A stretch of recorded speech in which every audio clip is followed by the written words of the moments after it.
हळद रुसली कुंकू हसले या मालिकेच्या पुढील काही येणाऱ्या भागांमध्ये आपल्याला जबरदस्त असे ट्विस्ट पाहायला मिळणार आहे। आता नेमकं काय घडणार, कसं घडणार हे सगळं जाणून घेऊया आपल्या आजच्या या व्हिडिओमध्ये।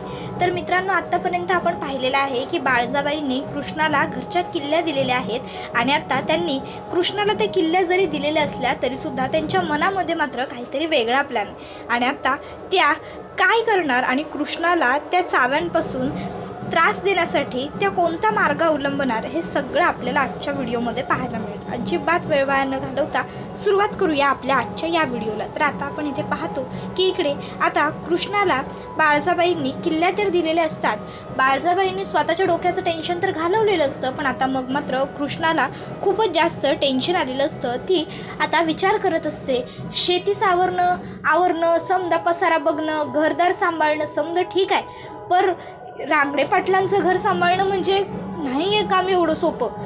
आणि बाळजाबाईंनी एवढा विश्वास टाकलाय म्हणल्यावर जर म्या माती खाल्ली तर लय मोठं नुकसान होऊन जाईल काहीतरी। तिजोरीची एवढी मोठ्या किल्ली दिली आहे माझ्याकडं, म्या खरंच करू शकतो का हे? देवी आई, आता रस्ता दाव ग बाई, आता घेतल्यात तर आहेत किल्ल्या, पर बाळजाबाईंच्या विश्वासाला तडा जाईल असं काही घडू देऊ नगस। आधीच मला एकतर हिशेब करायचं म्हणलं की इथं दुकानातल्या वाहनाच्या हिशेब जमना, आता एवढ्या पैशांचा हिशेब कसा लक्षात ठेवावा? बाळजाबाईंनी कधी अचानक विचारला तर मी काय सांगू? जमल काय मला एवढं समजा सांगाय? त्याबरोबर आता कृष्णा ह्या विचारात हरवलेली असताना भक्ती तिच्याकडे येते आणि तिला आता ती विचारते की कसला एवढा विचार करतेस? त्यावर आता लगेचच कृष्णा ही भक्तीला सांगत असते, अगं कसला विचार करायला म्हणून काय विचारायलास? बघितलीच नाही का इथं आता बाळजाबाईंनी मला किल्ल्या दिलेला? अगं एवढ्या किल्ल्या घेतल्यात खऱ्या, पर आता त्या म्या बाळगू शकतो हे असं वाटायलंय काय तुला भक्ते? अगं तुला माझा हिशेब तर ठावा आहेच नवं? त्यावर आता भक्ती तिला आधार देत म्हणते, तू समजा निभावून नेशील बघ कृष्णे, मला विश्वास आहे। तर आता रात्र होत आलेली असते, जवळपास 8:30-9 वाजलेले असतात। तर आता मैनाला बाळजाबाईंनी खोलीत बोलवून घेतलेलं असतं। मैना म्हणत असते, बाळजाबाई तुम्ही म्हणायलाय सा तुम्ही विचारपूर्वक डाव रचलाय, पर तुम्ही जो काही डाव रचलाय की नाही तो मला अजिबातच पटलेला नाही। म्हणजे तुमच्या या डावानं काहीतरी माती होणार एवढं मात्र नक्की। आता तिने असं म्हटल्याबरोबर बाळजाबाई तिला सांगतात, मी केलेली गोष्ट कधीच फसत नाही। त्याबरोबर आता लगेच ती विचारते, फसत नाही? अहो परी एवढ्या वेळा तर तुमचा डाव फसला। त्यावर बाळजाबाई म्हणत असतात, जितकं काम सांगितलंय तितकं कर, जास्त सांबार चौकशा करू नको, सांगितलंय नवं तेवढं लक्षात ठेवायचं। त्यावर आता ती म्हणते, अहो पर सांगितलंय काय? त्यावर लगेचच बाळजा म्हणत असते, मैना तुला एखादं काम सांगितलं नाही, गाढवा पुढं वाचली गीता, गाढव म्हणतोय कालचा गोंधळ बरा होता। आता मैनावती म्हणते, तुम्ही मला गाढव म्हणायलाय सवय? त्याबरोबर बाळजा म्हणते, नाही मी सौताला गोंधळी म्हणून घ्यायलो, सांगतोय तेवढं कर। आणि मग आता त्या लगेचच तिला म्हणायला लागतात की एक गोष्ट लक्षात ठेव, आज तुला काहीही करून, अगदी काहीही करून कृष्णा जेव्हा झोपल, दुष्यंत जेव्हा झोपल, तेव्हा त्यांच्या खोलीतनं जाऊन कृष्णाच्या कमरेची किल्ली घेऊन आपल्याच तिजोरीतले पैसे लंपास करायचे। त्यावर लगेचच आता ती म्हणायला लागते, काय तिजोरीतले पैसे लंपास करायचे? त्याबरोबर बाळजाबाई सांगायला लागते, हो तर तिजोरीतले पैसे लंपास करायचे, पण लंपास करायचे याचा अर्थ सौताला नाही घ्यायचे, ते पैसे गबगार आणून माझ्या हातात द्यायचे। त्यावर लगेचच आता तिचं तोंड पडतं आणि म्हणतं, मग याला लंपास करणं कुठं म्हणतात? त्यावर बाळजाबाई म्हणते, लाज नाही वाटत सौताच्याच घरातल्या पैशांवर डोळा ठेवताना? अगं लागतात तेव्हा देतो तुला पैसे, तरी मी लंपास करायची सपानं? त्याबरोबर मैना म्हणते, कळलं, तुम्ही सांगितलेलं काम मला कळलं। त्यावर बाळजाबाई सांगते तिला, हे बघ जे काय करशील ते एकदम जपून कर, नीट कर, कुणाला तुझ्यावर शंका आली तर याद राख माझा तुझ्याशी काही एक संबंध नाही, म्या तुला हे काम सांगितलं। त्यावर लगेचच ती म्हणते, म्हणजे जर बुडत असलो तर म्या बुडायचं आणि तरलो तर तुम्हाला वर काढायचं असंच नवं? त्याबरोबर बाळजा म्हणते, बरोबर, एवढी वर्ष तुला पोचली आहे त्याचा काहीतरी उपयोग झाला पाहिजे का नाही? मला नाही, गणपत भाऊजी करतात माझ्याबरोबर काम, पण त्यांचं काम आणि तुझं काम फरक आहे। घरात बसून फक्त नोकरांना आर्डरी सोडणं, नोकरांकडनं हवं नको ते करून घेणं म्हणजे घरातल्या बाईचं काम झालं असं नसतं। घरावर जर एखादं संकट आलं तर ते परतवून लावणं बी बाईचं काम असतं। मग आता हे कृष्णा नावाचं संकटच आलंय का नाही आपल्या घरात? आपल्या दारातल्या पाय पुसणं बनण्याची तिची लायकी नाही, ती पोर आपल्या घरात सून म्हणून आणली आहे आपण, मग आता तिला घराबाहेर काढणं हे आपलंच काम आहे. त्याबरोबर आता लगेचच मैनाला राग येतो आणि ती म्हणते, बाळजाबाई त्या पोरीला सून म्हणून घरात तुम्ही आणली आहे, आपण नाही. आणि घरातलं जर म्हणाल बाईचं लक्ष तर तुम्ही बी ह्या घरची बाईच आहे की. त्याबरोबर बाळजा तिच्याकडे रागाने बघते तशी मैना म्हणते, तुम्हाला जे काही सांगायचं आहे की नाही ते समजा कळलं आहे मला, तुम्ही आता काही काळजी करू नका, जे काही करायचं आहे ते मी बघतो माझ्या पद्धतीनं मी बघतो आणि समजा व्यवस्थित करतो. फक्त एक गोष्ट तेवढी लक्षात ठेवा, माझं लक्ष घरातल्या चारी कोपऱ्यात सारखंच असतं. नाही, राजकारणाच्या नावाखाली मी घरदार बघत नाही असं होत नाही हो. मी माझी लेकरं बाळ बी सगळी व्यवस्थित बघितलं आणि घरदार बी बघितलं, शेतीवाडीवर कामकाज कशी सुरू आहेत ते बी समजा मॅच बघितलं. राजकारण फक्त तुम्ही सांभाळलं हो, घरदार तर मॅच सांभाळलं. चाव्यांचा जुडगा मिरवला म्हणजे काही समजा घर सांभाळलं असं नसतंय. नाही म्हणजे तुम्ही आज पावतर बघितला कारभार, पर शेवटी घर तर म्या बघितलं ना. आता मग मात्र बाळजाबाईला राग येतो, पण आता बाळजाला वाटतं की जाऊ दे, आता हिला काही बोलायला नको, कारण आत्ता हिने पैसे लंपास करणं जास्त गरजेचं आहे. त्याबरोबर आता इथे जयकांतला जोरदार भूक लागलेली असते. जयकांत जेवायला येऊन डायनिंग टेबलवर बसतो, तसा एक एक करून सगळे फॅमिली मेंबर्स येऊन बसतात.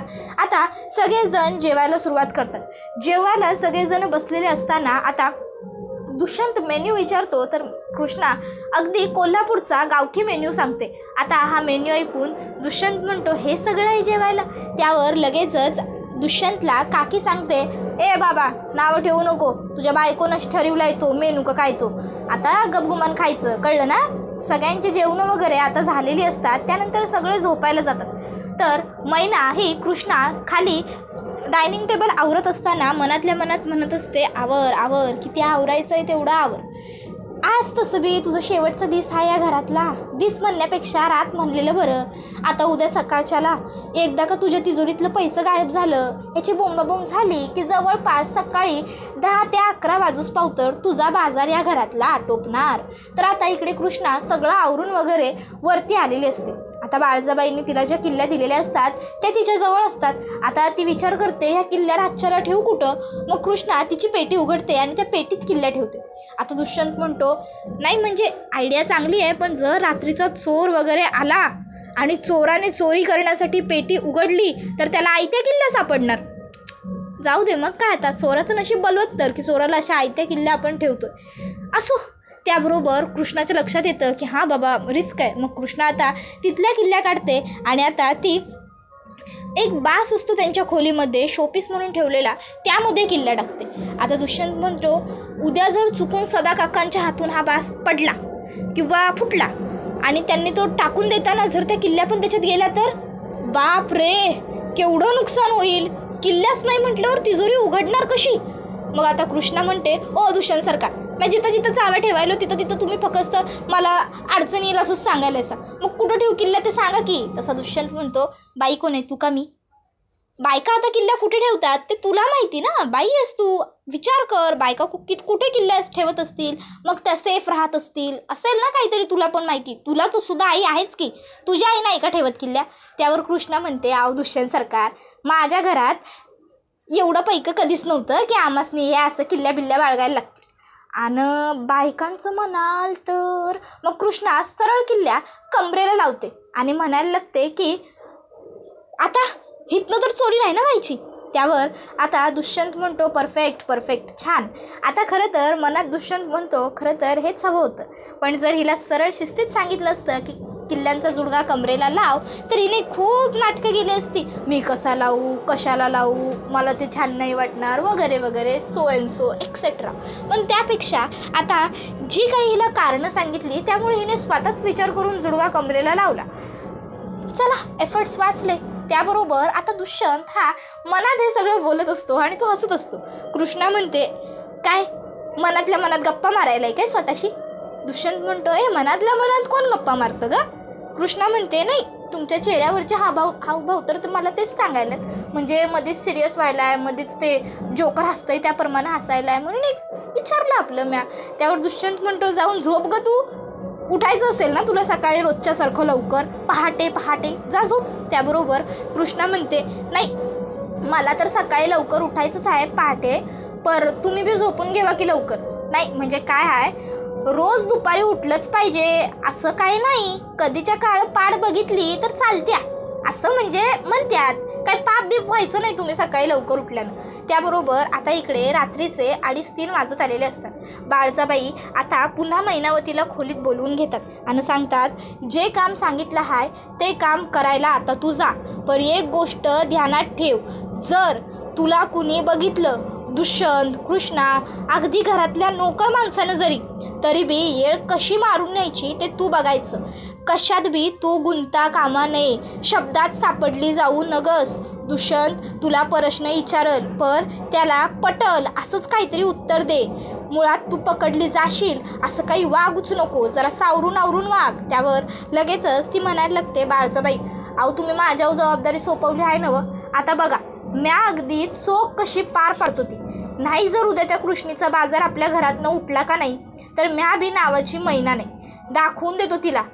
रांगडे पाटलांच्या बायका बी किती हुशार आहेत ते. आता नको त्या गोष्टीत हुशारी वापरायची म्हटल्यावर बुद्धी जास्त चालणारच. असो, मैनावती आता लपत छपत हळूहळू बाळजाबाईंच्या खोलीतनं बाहेर पडते. आता ती कृष्णाच्या खोलीत जात असताना बरोबर सदाकाका तिला गाठतात आणि विचारतात, अहो मालकीनबाई तुम्हासनी काय हवं होतं काय? त्याबरोबर ती म्हणते, माझ्याच घरात फिराय मला कसली चोरी, झोप येत नव्हती मला म्हणून मी फिरायला लागले. पण तुझं काय रे, तू कशा पाय रात्रीचा असा भूतागत घरात गिनगिन फिरायला लागलायस?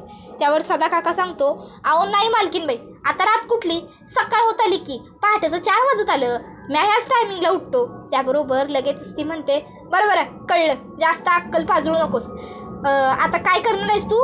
त्यावर सदा म्हणतो, आता पहिली घरातनं केरबीर काढून घेतो, बाळजाबाईसने सकाळी समजा नीटनेटकं लागल ना 7 वाजता त्या उठतील तेव्हा. त्यावर ती म्हणते, नाही न ग, आज तू केरबीर पहिला काढू नगस, एक काम कर, जा पहिला अंगण झाडून घ्या आणि अंगणात सडा टाक. आता ती मुद्दामून सदाला हे काम सांगते जेणेकरून सदाने घराच्या बाहेर कमीत कमी अर्धा तास तरी थांबावं. त्यानंतर सदा तिकडनं गेल्यावर ती पुन्हा पुढे जात असते, तर तिला घरातली दुसरी मोलकरीण सापडते. आता ती म्हणते, अरे आज काय ही समधी मध्ये यायलात मांजरांसारखी आडवी. त्याबरोबर ती आता तिला सुद्धा सांगते, एक काम कर, जा गुरासनी वैरण टाकावं लागन, ते कालवून ठेव. त्यावर ती म्हणते, येळ आहे त्यासाठी.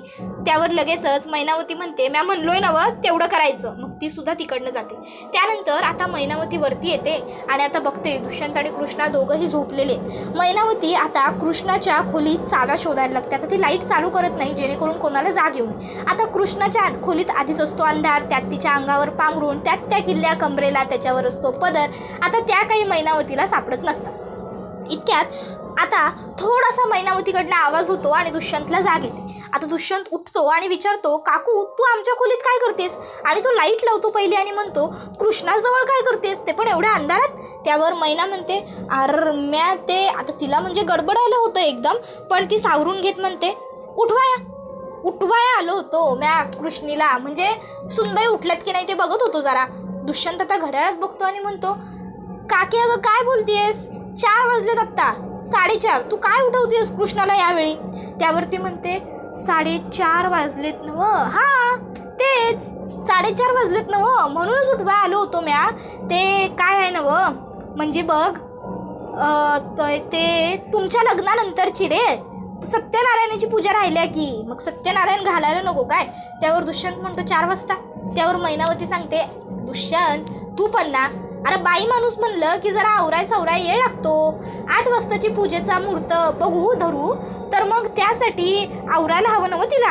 आणि तिचं सत्यनारायण आहे म्हणल्यावर तिनंच प्रसाद केला पाहिजे, आंघोळ मासो, त्यानंतर तयारी, मग प्रसाद, पूजेची तयारी, समजा तिलाच बघायचं आहे ना व का? बाळजाबाईंनी काल किल्ल्यांचा जुडगा दिलाय तिच्याजवळ, समजा कारभार तीच सांभाळणार आहे ना व, नोकरांना पैसे बिसे द्यावे लागतील, सामान सुमान आणाया, म्हणून मग तिला उठवाय आलो होतो. पर जाऊ दे आता, म्या नाही उठवत, तू जागा झालायस नव, तूच उठव तिला, हा, आणि झोपून घे बाळा, झोपून घे, एवढ्या रातच्याला कशाला उठायलास? दुष्यंत म्हणतो, आता पहाट म्हणालीस ना काकी, ठरव की एकदा. त्यावरती म्हणते, अरे म्हणजे तेच ते, तुझ्यासाठी रात्र केले का, तुला कुठं सवय आहे एवढ्या सकाळच्याला उठायची, ही पाठ म्हणजे आमच्यासाठी, तू झोपून घे हा, फक्त तेवढी कृष्णाला जागी करा ना, मग झोप, म्या येतो, एवढं बोलून आता मैनावती सरळ खाली बाळजाबाईंच्या खोलीत येते. बाळजाबाई तिला विचारतात, आणलेस पैसे कुठं आहेत? त्याबरोबर आता मैनावती म्हणते, अहो कसले पैसे आणि कसलं काय? दुष्यंत उठला. त्यावर बाळजाबाई म्हणते, मग काय केलंस तू? तुला सांगितलं होतं म्या आधीच सांभाळून जा म्हणून. जर या समध्यात तू गुंतलीस आणि माझं नाव घेतलंस. त्यावर मैनावती म्हणते, अहो हो हो हो किती बोलशिला, दम धरा की जरा आणि मध्ये ब्रेक घ्या. त्यावर बाळजाबाई तिच्याकडे रागानं बघतात. तशी लगेच ते हसत म्हणते, अहो नाही म्हणजे एवढ्या पहाट एवढं समजा तुम्हाला बोलायची सवय नाही नवं, त्रास होईल तुमच्या जिभेला आणि घशाला म्हणून म्हणलो. काळजी करू नका, तुमच्या लाडक्या लेकाला म्या काय बी कळू दिलेलं नाही. म्या त्याला सांगितलं की तुमच्या लग्नानंतरचं सत्यनारायण घालायचं बाकी आहे, ते सत्यनारायण घालायचं आहे म्हणून तर तयारी करायची आहे नवं, म्हणून तिला पहाटे उठवत होतो. त्याबरोबर बाळजाबाई मैनावतीवर खूप चिडतात आणि त्या तिला म्हणतात, तुला नसता आगाऊपणा करायला सांगतो कोण? कोण म्हणलं होतं तुला सत्यनारायणाचं नाव घ्यायला? त्यावर मैना म्हणते, अहो मग म्या करायचं काय होतं? दुष्यंतला जर खरं कळलं असतं तर त्यानं मला सोडलं असतं वय, आणि मग तुमचं नाव घ्यावंच लागलं असतं. त्यावर बाळजाबाई म्हणते, सत्यनारायणानंतर ते दोघं एकत्र येऊ शकतात, ठावा आहे नवं. इतके दिवसांपासून मला जी भीती होती त्यासाठी मी सत्यनारायण घातलं नव्हतं आणि तू तीच गोष्ट बोलून दावलीस वय. त्याबरोबर आता मैनावती घाबरते आणि म्हणते, अहो मी आणखी मोठी माती खाल्ल्या. त्यावर बाळजाबाई म्हणतात, तू माती नाही तू कुंटलभर ढिगभर माती खाल्ली असती बी कालवून कालवून. सांग आता आणखीन काय बोलली असशील ते. त्यावर ती सांगते, म्या म्हणलं पूजा आज घालायची, पूजेचा मुहूर्त सकाळी 8चा आहे, त्यामुळे समधी तयारी आपल्याला लवकर करावी लागणार आहे, म्हणून मी कृष्णेला उठवायला सकाळी 4 वाजता गेलेलो. त्याबरोबर बाळजाबाई म्हणतात, वा म्हणजे स्वतःहूनच ठरवली वय पूजा. आता कोण कशी पूजा घालतं ना ते मी आम्ही बघतो. काय बी झालं तरी ही पूजा काही होता कामा नये. हे बघ मैनावती, तुला काही करायचंय ते कर, पण जो गोंधळ घातलायस की नाही तो निस्तर. काय बी झालं तरी दुष्यंत आणि कृष्णा पूजा करणार नाही आणि सत्यनारायण तर नाहीच नाही, समजलं नवं. त्याबरोबर आता मैनावती म्हणायला लागते, अहो ऐका की बाळजाबाई, मला नका की या समजात खेचू, तुम्ही सांगितलं सा म्हणून मी हे समजा करायला गेलो होतो की नाही. त्यावर बाळजा म्हणते, म्या सांभाळून कर असं मी सांगितलं होतं, ते कसं लक्षात ठेवलं नाहीस? त्यावर ती म्हणते, अहो पर तुम्हीच मार्ग काढा की या समजातनं, मला नका की अडकू, काढा की काहीतरी मार्ग निघल की. तुम्ही दुष्यंतला बोलला असा तर दुष्यंत ऐकल तुमचं. त्यावर बाळजा म्हणते, तुम्ही तिघं बी की नाही बिनकामाचे आहे, तुझा नवरा बी तू बी आणि तुझा पोरगा बी. अपेक्षा तुझ्याकडनं कामाची केली हे माझंच चुकलं, निघीकडनं ताबडतोब आता उडावर तांगड्या घ्या आणि झोप परत. त्याबरोबर आता मग मात्र मैना तिच्याकडे रागाने बघते तर बाळजाबाई म्हणते, निघत्यास नवं. तशी मैनावती तिकडनं निघून जाते तर बाळजाबाई स्वतःच्या नशिबाला दोष देत बसते. काय बी केलं तरी ह्या कृष्णीचा ठाव ठिकाणा काही उचलता येत नाही मला, पर काय बी झालं तरी बी म्या एवढ्या लवकर हार मानायची नाही. कृष्णीला या घरातनं म्या बाहेर काढणार म्हणजे काढणारच. तिची लायकी ना माझ्या घरात राहण्याची आहे ना माझ्या लेकाच्या आयुष्यात राहण्याची आहे असं आता त्या म्हणत असतात. त्याबरोबर हा व्हिडिओ इथेच संपतो. व्हिडिओ आवडला असेल तर व्हिडिओला लाईक करा, चॅनलवर नवीन असेल तर चॅनलला सबस्क्राईब करा आणि बेल आयकॉन आठवणीने प्रेस करा, जेणेकरून तुम्हाला पुढच्या प्रत्येक व्हिडिओचं नोटिफिकेशन मिळत जाईल आणि सर्व व्हिडिओचा आनंद अगदी उत्तम पद्धतीने घेता येईल. आजच्या पुरतं इथेच थांबूया. पुढचा व्हिडिओ येईपर्यंत या व्हिडिओचा आनंद घेत राहा. धन्यवाद.